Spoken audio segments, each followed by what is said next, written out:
Electronics is around and about 20 people now. We design and manufacture unmanned aircraft and a smart camera system called the Pensar, mainly for the safety and security market, so police forces, fire departments, coast guards, that type of stuff, asset security, so security firms as well. So yeah, that's in a nutshell basically what we do.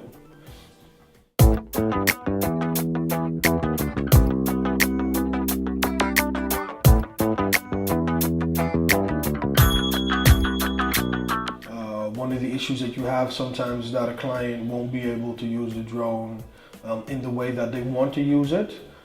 Usually we're able to solve that though. And one of the strategies is to focus on countries where there is less strict regulation, or where it's easier to speak to the authorities and get exemptions, etc.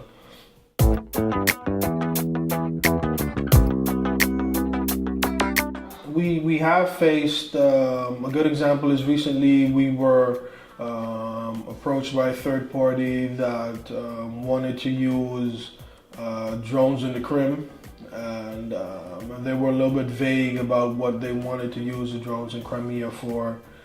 They wanted to buy a number of drones immediately, but we made a decision and said, look, we're not going to get involved in this. And on top of that, a drone is also classified as a dual-use product. That means that you can use it for either consumer or commercial purposes, but you can also use it for some military applications. So when we export our systems, we're obligated by law to get an end user statement, so to know what the end user is going to do with that drone. And we're explicitly not allowed to sell into countries or territories, or to sell to third parties that we know beforehand are going to use it for crimes against humanity and that type of stuff. So in the sense of the ethical issues, it does help, because you have to do your due diligence. So and that helps us to kind of avoid these kind of situations. We as a manufacturer, because we also have a product liability insurance, always want to meet the highest possible standards, even if that means doing more than is required. Because the last thing you want is your drones crashing or something happening and you get bad publicity. But normally the way we deal with the challenge of regulation is just engaging with different stakeholders and seeing if together we can make a positive change, because it's not only us, it's other companies as well. And one way you can help them is to write good proposals that takes into consideration their responsibilities and what they're trying to achieve. And if you're able to unify with different stakeholders, where in the beginning we used to engage authorities one-on-one, now we try to do it more from a group perspective. So the focus of the pilot was to see how the impact of regulation influences how we deal with the societal aspect of drones.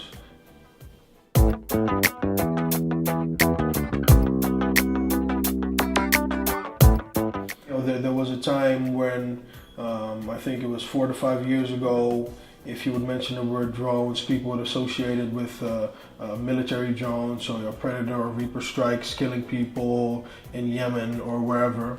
Now, I think the narrative has changed a little bit. When people think about drones, usually when you mention drone, they think about the toys, so the consumer goods, and you have to explain that, okay, we use it for commercial use, professional use. We know that when we start using drones in the areas that we want to use drones, that perception might change, because although people might like the idea of a drone, let's say doing delivery, they might not like the idea of 100 drones a day flying above their neighborhood and disturbing their peace, or I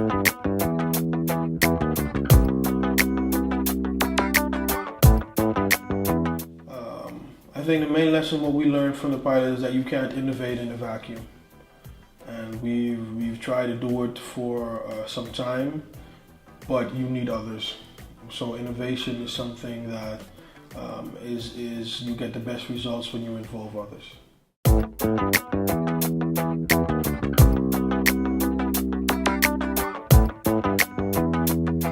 One of the considerations for us has always been that if we would manufacture for military purposes, there's way more money to be earned there. They're allowed to operate the drones usually in a combat area, so it's closed off airspace, so there's less requirements. For us, seeing the way drones have been used by the military in the past and some of the issues involved, we made a conscious decision to say, look, until that the military can prove that they're not just doing these types of things involving drone strikes, or that we find it a little bit too uncertain to be attached to that, because we're not sure what's going to happen with our products. So, and that thinking is changing a little bit now, because we see that the military world is also now using it, drones for humanitarian relief and that type of stuff, so which is really good.